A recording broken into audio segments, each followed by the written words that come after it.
Ils l'ont fait. Ils ont vraiment été déclarés champions à domicile. C'était la dernière journée. Et c'est vraiment une victoire méritée du Paris Saint-Germain, non seulement pour ce match, mais également pour tout ce qui a été fait depuis le début de la saison. Bravo à Luis Enrique, bravo à toute l'équipe parisienne. Bon, on ne va pas se mentir, le Paris Saint-Germain de cette saison est trop fort. Ok, cette équipe est trop forte, du coup, il n'y a pas eu une véritable rivalité avec l'adversaire et je pense que c'était un peu décevant parce que la faute n'est pas au Paris Saint-Germain, bien évidemment, mais aux équipes adverses. Le niveau, le fossé entre cette équipe et les autres était tellement grand. Le Barça, encore, on peut dire pratiquement la même chose au Barça, mais on a eu des temps de mou, ok? Et il y avait d'un autre côté Atlético et le Real, en fait, qui ont quand même mené la cadence. Mais du côté du Paris Saint-Germain, on n'a eu qu'une seule équipe qui a vraiment, on va dire, assujetti le reste du championnat. Et je pense que ça a quand même un tout petit peu retiré l'attractivité à ce championnat, ok? Regardez par exemple tout le suspense qu'il y a eu, même avec des journalistes. Ils étaient constamment en train de faire la mise à jour pour dire que X est deuxième, la place se joue entre le septième. C'est passionnant parce que ces équipes-là se battent pour le moindre point en fait. Mais lorsque le Paris Saint-Germain a plus de 7 points, 8 points, 10 points d'écart, alors qu'on est encore très loin de la fin, ça retire une certaine passion, ok? Bref, ils l'ont fait et c'est vraiment toutes mes félicitations à cette équipe. Je dis bien que ce n'est pas le Paris Saint-Germain que j'en veux, mais c'est peut-être les équipes adverses qui n'ont pas assez haussé le niveau en fait. Bravo à l'équipe parisienne et c'est un collectif très fort, je dois le dire. Ils étaient menés, c'était pas facile. Auxerre arrivait de temps en temps à créer du danger, mais ils sont restés bons. La première période encore, oui.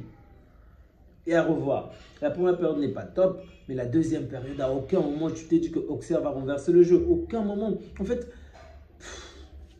Auxerre existait, je crois, sur une ou deux actions, mais si on dans l'ensemble du match, dans l'ensemble de la deuxième période, le Paris Saint-Germain avait le contrôle. Et si ce n'était pas Léon, vraiment, le score aurait été plus important. Et le football est fou parce que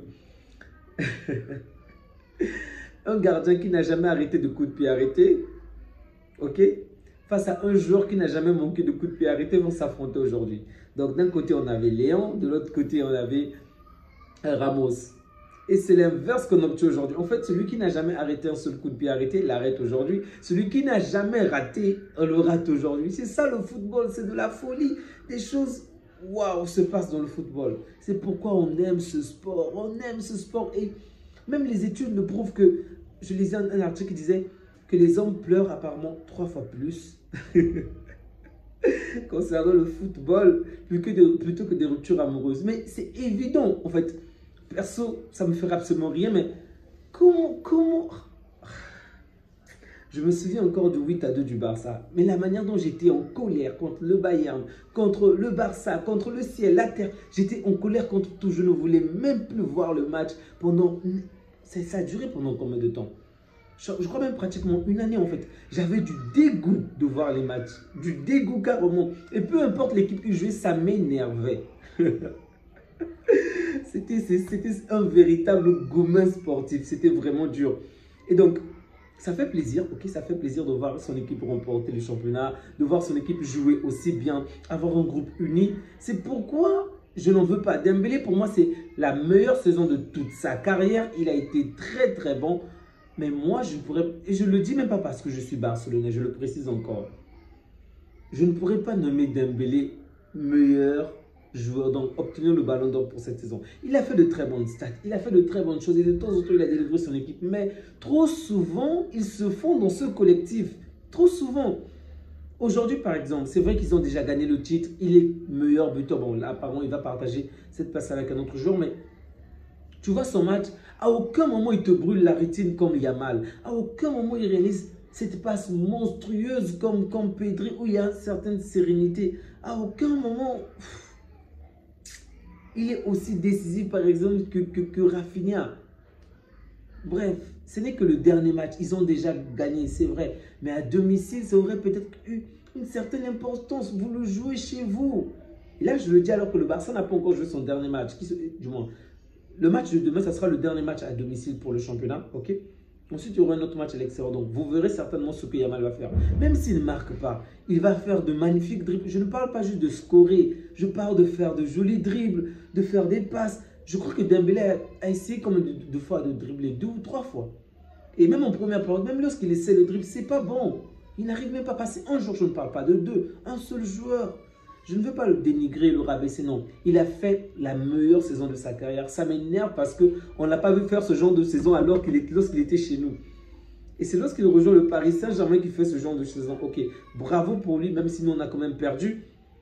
Mais bon, pour moi, j'ignore s'il va réussir à faire une saison aussi bonne, je le souhaite en tout cas. Mais pour moi, il n'est pas encore ce joueur-là qui peut faire payer un ticket, ce joueur-là qui peut te faire crier pendant longtemps. Dembélé, Dembélé, oui, il marque. Mais pour moi, ça ne vaut pas le Yamal en fait. Bref. Son équipe a gagné aujourd'hui et donc bravo aux Parisiens, c'est ce qu'il faut déjà retenir.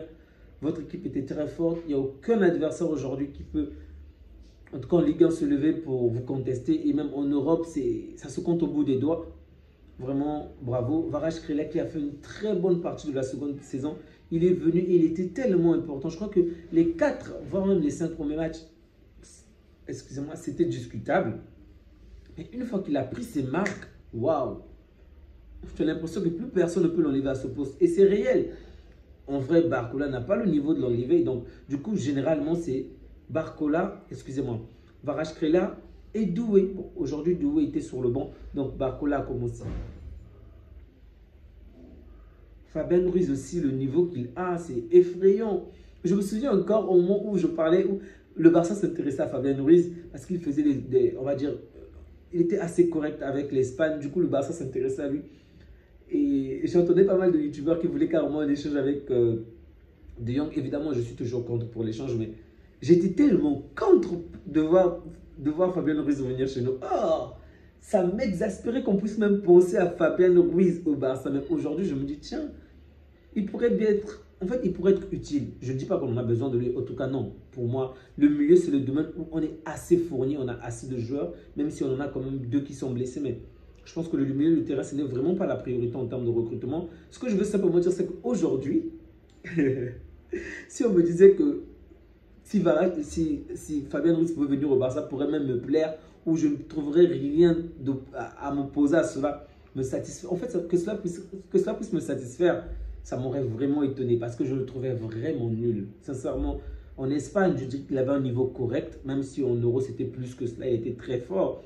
Mais pour le PSG, je l'ai toujours trouvé nul. Mais la fin de la saison dernière et cette saison-ci, waouh, il est très fort. Il est très fort. Bravo. Neves, Joao Neves.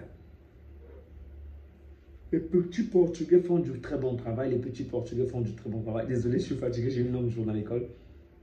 Les petits Portugais font du très bon travail. Bravo, Neves a fait du très bon. Marquinhos, encore décisif. Même si cette saison, il n'a pas beaucoup marqué de la tête. Je crois que ça doit juste être son 2e ou 3e but de la tête. Mais une fois encore, il est là. Donc, bravo à Marquinhos. Bravo à Kvaratskhelia. Pour moi, je crois que certainement Kvaratskhelia sera nommé homme du match parce que les 2 buts sont vraiment importants et ils ne sont pas faciles à mettre. Et c'est lui qui réussit à les mettre. Bravo. Donnarumma, rien à dire. Très bien. Hakimi a quand même eu de bonnes actions où il aurait pu en finir d'une très bonne manière, mais ça n'a pas été le cas. Donc, bref, ils sont champions et il faut retenir que le positif. Oubliez tout ce qui est négatif et je répète encore tout mon soutien à Yamal pour le Ballon d'Or. Évidemment, si un autre le remporte au sein du Barça, ça ne posera aucun problème. Lewandowski, même s'il n'a pas joué pendant des matchs importants, Pedri, ouais, ça me fera encore énormément plaisir. Ou même encore Rafinha. Mais en tout, je préfère que Yamal soit le premier parce que en dehors de Messi, on n'a pas, à ma connaissance, un autre joueur qui revient de la Masia qui a remporté le Ballon d'Or. Okay? De nombreux joueurs sont arrivés au Barça et l'ont remporté avec le grand maillot du Barça. Mais du côté des hommes, je ne m'en souviens pas d'un seul joueur. Peut-être l'équipe féminine, peut-être, mais du côté des hommes, non. Oui, Ben Mati, par exemple, elle vient de la Masia, donc oui, elle, c'est possible.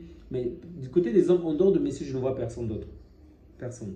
Donc, ça serait quand même intéressant de récompenser un joueur qui vient directement de la Masia.